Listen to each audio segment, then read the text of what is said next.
Ya, teman-teman, kembali lagi dengan saya tentunya membahas mengenai pembelajaran fisika atau materi fisika yang akan kita bahas pada pertemuan kali ini. Nah, teman-teman, tahu nggak sih siapa yang akan sampai terlebih dahulu ke tujuan yang akan dituju jika ada dua pesepeda yang melewati jalur yang berbeda? Yang pertama, pesepeda yang melewati jalur setapak, dan yang kedua, pesepeda yang melewati jalur raya.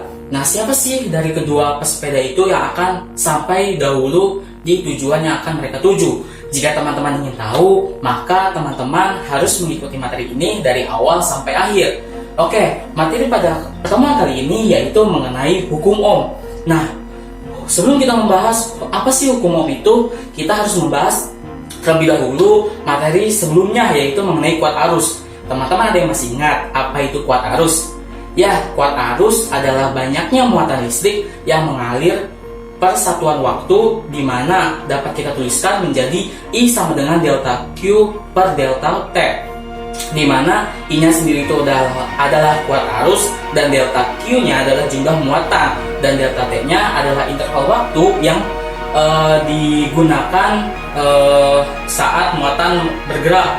Nah, arus listrik yang diukur dapat kita sebut satuannya adalah coulomb per second, atau yang biasa kita dengar adalah ampere. Kenapa dinamakan ampere? Karena sesuai dengan penemunya. Siapa? Ada yang masih ingat penemu satuan ampere? Ya, dia adalah Andre Marie Ampere. Oleh karena itu dinamakanlah muatan tersebut dengan nama ampere. Nah, hukum Ohm sendiri itu adalah arus listrik agar dapat dihasilkan pada suatu rangkaian dibutuhkan beda potensial. Salah satu caranya yaitu dengan menggunakan baterai. Salah satu fisikawan bernama George Simon melakukan eksperimen di mana hasilnya bahwa arus sebanding dengan tegangan. Sebagai contoh, sebuah kawat yang dihubungkan dengan baterai 6 volt, maka arusnya itu 2 kali lipat dengan kawat yang dialiri baterai dengan tegangan 3 volt.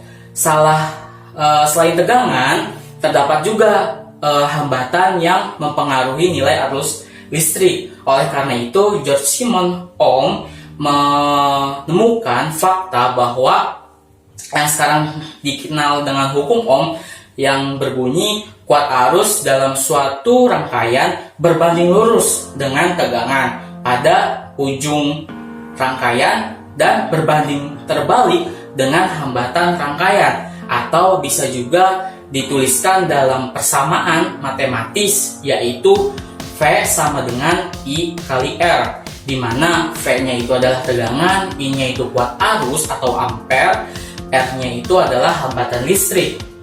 Satuan untuk resistensi disebut Ohm. Karena R-nya itu adalah V per I, maka dapat kita ketahui bahwa 1 Ohm sama dengan 1 V per A. Banyak atau sedikitnya arus listrik yang mengalir pada sebuah hambatan bergantung pada jenis penghantarnya. Kemudian penghantar untuk mengalirkan arus listrik disebut dengan konduktivitas. Nah, yaitu lawan dari resistivitas, atau lebih dikenal dengan namanya hambatan. Nah, semakin besar resistivitas suatu penghantar, maka akan sulit arus listrik mengalir, karena I sama dengan I berbanding terbalik, yaitu 1 per R. Maka R sama dengan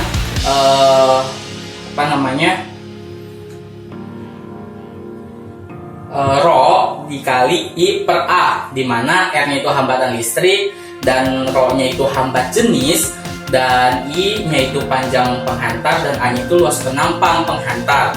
Hambatan sebanding dengan atau R sebanding dengan Rho, atau hambatan sebanding dengan hambat jenis. Logikanya pada dua buah kawat yang berbeda yaitu misalkan kawat yang terbuat dari besi sedangkan kawat yang dibuat dengan tembaga, maka hambatannya akan berbeda. Kawat yang terbuat dari hambat jenis yang besar, maka nilai hambatannya akan semakin besar. Kemudian hambatan sebanding dengan panjang kawat atau R sebanding dengan I. Logikanya ketika kita mengendari motor dengan kecepatan yang sama namun jarak yang ditempuhnya berbeda, maka yang lintasannya terjauh itu memiliki hambatan yang besar. Akan tetapi berbeda dengan luas penampang. Semakin besar luas penampang, maka hambatan R-nya semakin kecil. Maka ketika ada dua seorang sepeda melalui dua jalur yang berbeda, yang pertama jalur setapak dan yang kedua adalah jalur raya, maka yang akan sampai duluan adalah yang melalui jalur raya. Kenapa? Karena luas penampangnya lebih besar daripada jalur setapak. Nah, itu adalah materi Om pada pertemuan kali ini. Kurang lebihnya saya mohon maaf. Terima kasih. Wassalamualaikum warahmatullahi wabarakatuh.